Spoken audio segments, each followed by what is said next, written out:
दोस्तों, बारिश अब अपने अंतिम चरण में है और त्योहारों का मौसम दस्तक दे रहा है, तो हमें रोज़ के कामों के साथ-साथ अब त्योहारों के आने की भी तैयारी कर देनी चाहिए।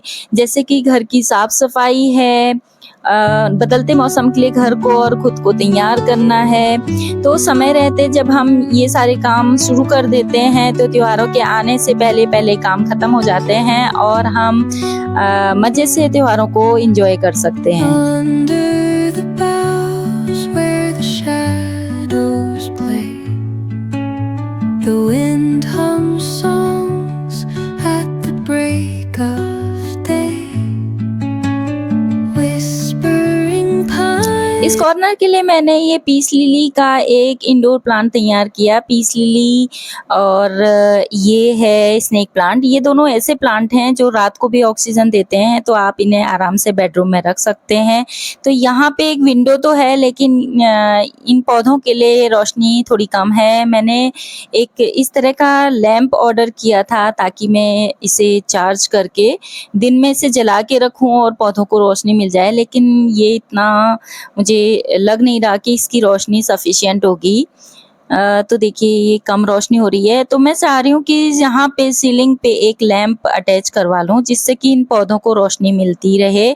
और साथ में ये जो तीसरा प्लांटर है, इसके लिए मैं स्पाइडर प्लांट तैयार कर रही हूँ, वो अभी टेरेस गार्डन में ही है। तो यहाँ पे मेरे 3 ऐसे प्लांट हो जाएँगे जो कि रात को भी ऑक्सीजन देंगे और ये कॉर्नर काफ़ी खूबसूरत दिखाई देगा।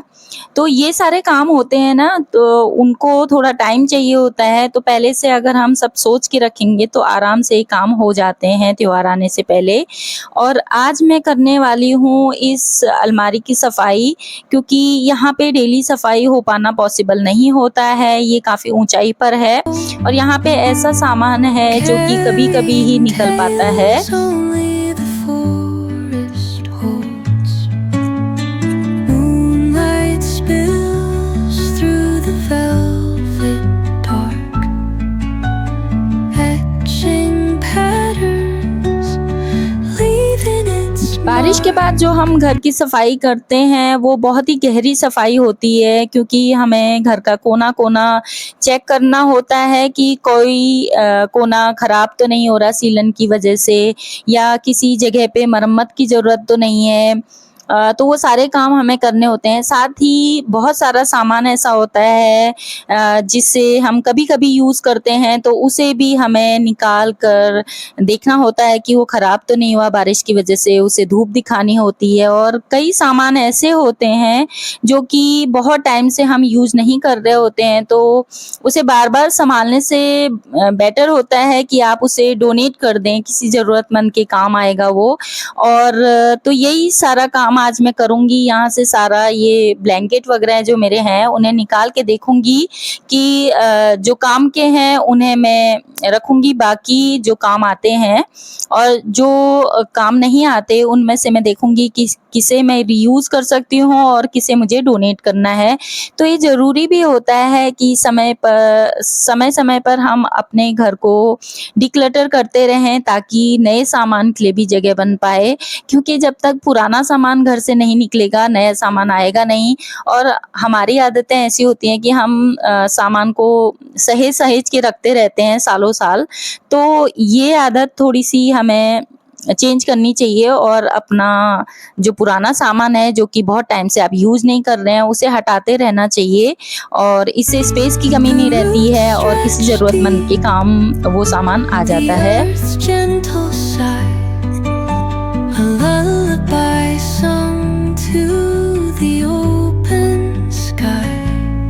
Oh, whispering pines, sing me your tune, caught in the rhythm of the stars and the moon. Teach अब ये सारा सामान मैंने ऊपर सुखा लिया है, आज धूप अच्छी खिली है और अलमीरा आप देख सकते हैं काफ़ी हद तक ये खाली हो चुकी है। बस बीच में कुछ कालीन रखे हुए हैं जो कि पुरानी बेडशीट में मैंने लपेट के रख रखे हैं और ये बीच में मैं आपको दिखाऊँ तो यहाँ पे था गैप जिसकी वज़ह से अंदर बहुत ज़्यादा धूल चली जाती थी और जाले वगैरह लगते थे। तो अभी जब हमने रेनोवेशन करवाया था तो इस चीज़ को मैंने फ़िल करवा लिया। तो यही सारे काम होते हैं जो कि काफ़ी टाइम कंज्यूमिंग होते हैं, तो ये हमें कर लेने चाहिए। अगर हम टाइम से काम शुरू करते हैं तो ये सारे काम आसानी से निपट जाते हैं त्योहारों से पहले। और ये मैं आपको दिखा रही हूँ, ये मैंने स्टोरेज बैग खरीदे थे अमेज़न से जो कहीं-कहीं से टियर हो गए हैं, बाकी इनकी कंडीशन ठीक है, इसमें चेन वगैरह सब सही थी और ये काफ़ी अच्छे रहते हैं सामान स्टोर करने के लिए, काफ़ी सामान इसमें आ जाता है और धूल से बचा रहता है। तो मैंने क्या किया कि पुरानी बेडशीट लेकर के इसके ऊपर इसको सिल दिया, फिर से टिकाऊ और मजबूत बन गया। अंदर से देखिए वही बैग है और बाहर से कपड़ा अटैच हो गया है। तो यही छोटे-छोटे से काम हैं जो कि टाइम बहुत लेते हैं, तो वो सारे मैंने निपटाए हैं। The dawn paints gold on the mountain's crown, while rivers whisper truth as they flow. आज का काम हुआ ख़त्म और आज मैं लंच में बना रही हूँ आलू और पनीर के पराठे। कल दूध भजिया था तो उसका मैंने पनीर बना लिया और इसमें मैं मिलाऊंगी कटा हुआ प्याज और हरा धनिया। हरे धनिए के जो ये डंडियाँ होती हैं उन्हें भी आप कभी मिक्स करके देखिए सब्जी में या पराठों में, इनका टेस्ट बहुत अच्छा आता है। साथ ही मैं इसमें मिला रही हूँ थोड़ा सा अजवाइन और थोड़ा सा साबुत धनिया। साबुत धनिया का टेस्ट भी बहुत अच्छा आता है। आप इसे पकौड़े में भी यूज़ करके देखिए, उसमें भी बहुत अच्छा टेस्ट लगता है इसका।